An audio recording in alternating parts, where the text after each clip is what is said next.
What is the data telling you that would give some reassurance to these people?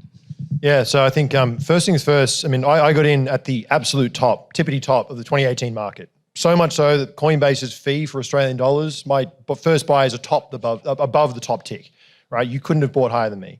I was talking about it before, 10K to 10 cents, it happened, right? And everything except Bitcoin, and I learned that lesson. But you have to experience a bear market, because a bear market is where you build the conviction, right? So 2018 is where I learned about markets, started to learn about on-chain. 2019 is when I really started to actually apply these skills and kind of observe your own mentality through a bear market. And it's really important because bear markets give you life skills that you simply can't get. I've never seen anything quite like it, but you just can't develop these skills elsewhere because it is a hardship. I mean, 85% down, 70% down is brutal and markets are they're non-linear, right? You can't actually wrap your head around why things happen. The media is always trying to give you reasons why, but there's forces that happen underneath the surface that when you look at the data, it helps you understand why these things are happening. At the end of the day, it's all about supply and demand, right? When price goes down, there's literally more supply than demand for whatever reason.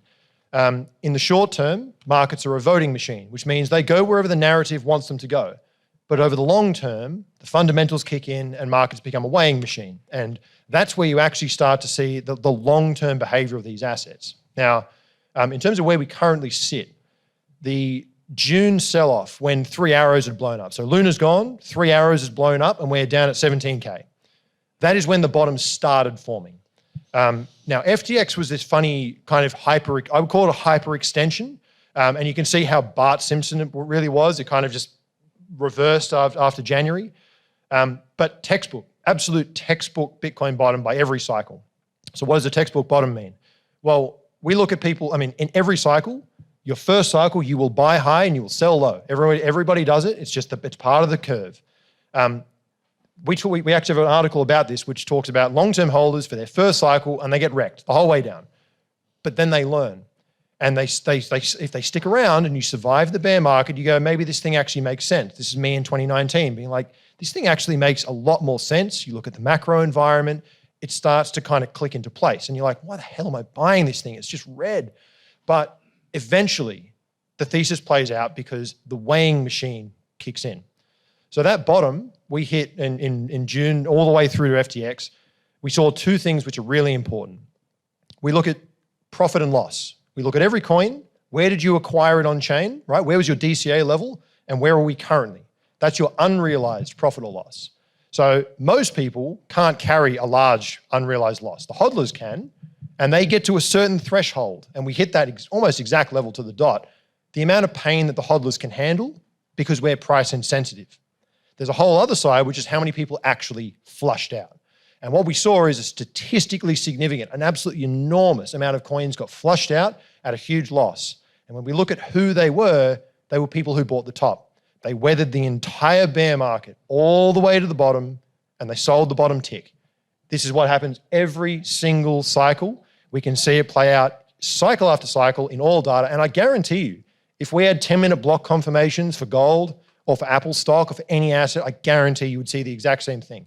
The difference is that Bitcoin is large enough, important enough, and significant enough, and we have the data that we can visualize these things, right? In fact, there's a report we're going to release very soon where I use like famous market quotes to help explain what the data is showing you, because it just happens. Human beings are exactly the same. Our brain has not changed. It's 1,000-year-old hardware operating in 2023.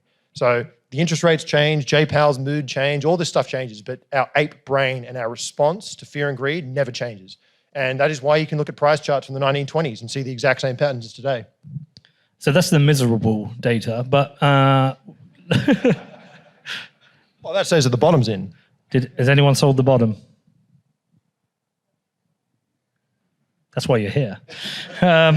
Okay, so that's the kind of misery side. But also, look, we talked about it today. You talked about some of the promising data. You talked about the shrimps. Explain to people the promising data that you're seeing at ClassNode. Yeah, absolutely. So we talk about it in the podcast, obviously, but there's one chart that's my favorite chart at the moment.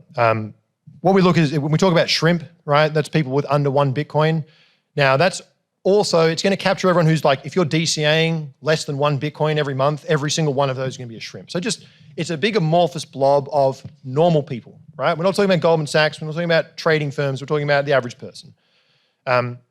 When we look at the 30-day change, and this is a great metric because the 30-day change just gives you a monthly, what's the gradient, what's the delta of how much their balance is going up or down. And what we saw is that we had an enormous spike, just an absolutely gargantuan spike at the absolute top of 2017. People bought the top the average person bought the top in 2017 in the largest size we'd ever seen. It blew everything out of the water. And then it died off and it didn't come back to that level for 5 years until we came back to 20,000 from the other direction in a bear market. So instead of buying the rip in 2017 at 20K, they bought the dip and they sustained that level. Then FTX blew up and went lower and they bought even more. And then we saw the rally in the start of 2023 and they bought even more and they've sustained levels that are roughly about equal to the issuance. So every coin that is mined, the shrimp are buying all of it. So what does that tell you? I mean, that is 5 years where they bought the rip and now they're buying the dip in the nastiest. I mean, FTX, Bitcoin was dead for 10 years. That was the narrative. Bitcoin's over, it's finished. And yet these crazy people are buying this thing in the largest size we've ever seen.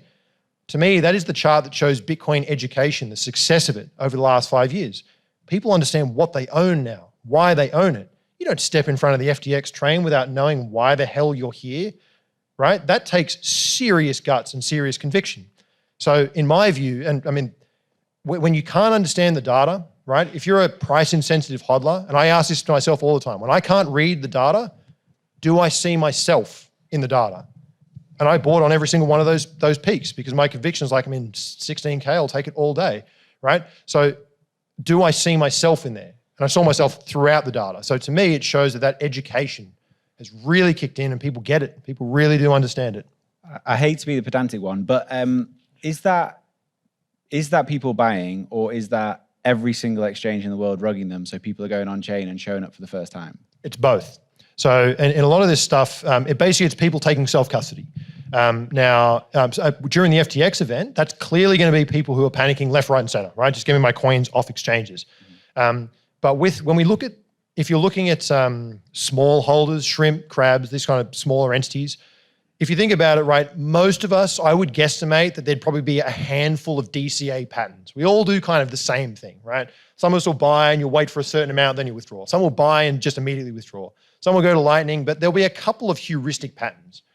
When you move up to the whales, there's a lot less of them. They're a different trading firm. They've got different strategies. Like they're much more bespoke. There's less of them, more money, but they're much more bespoke. But the smaller holders are kind of this big amorphous blob. You really don't have to think too hard about it.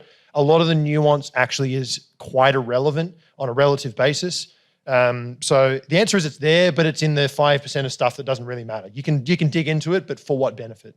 So that's where I'd put that kind of general topic. So you think the people withdrawing from exchange at that time would only make up 5% of that data?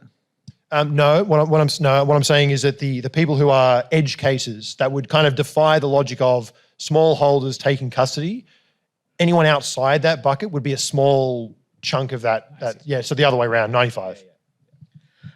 This has come to a close very quickly. These things always do. But are there any kind of like final points you want to make? Anything you want to leave the people of the room here? I think the number one thing is when you're looking at on-chain data, what is Bitcoin? It's a collection of all of our decisions. The valuable part of Bitcoin is not actually really the blocks or the proof of work or any of that. It's the UTXO set. The UTXO set is all of our decisions. It's all of the collective ownership and all of that changing of hands. That's what matters. And if for any reason proof of work didn't work, we would have to find another way to port the UTXO set to somewhere that can carry that forward safely. Because the UTXO set is the decisions that have been made, the immutable decisions. And on-chain data is just the analysis of those studies. And we're going to go back and look at this and have studies of behavioral economics that comes out of just looking at the Bitcoin blockchain. Is it basically another way of looking at the efficient market hypothesis? It is, and we've done studies that looks at the mining side of the equation. We've shown that by our best estimate, 50% of days they're in profit, 50% they're in loss, which is just a perfect smack in the middle market, which means the difficulty adjustment is a perfectly efficient market. All right, round of applause for Checkmate.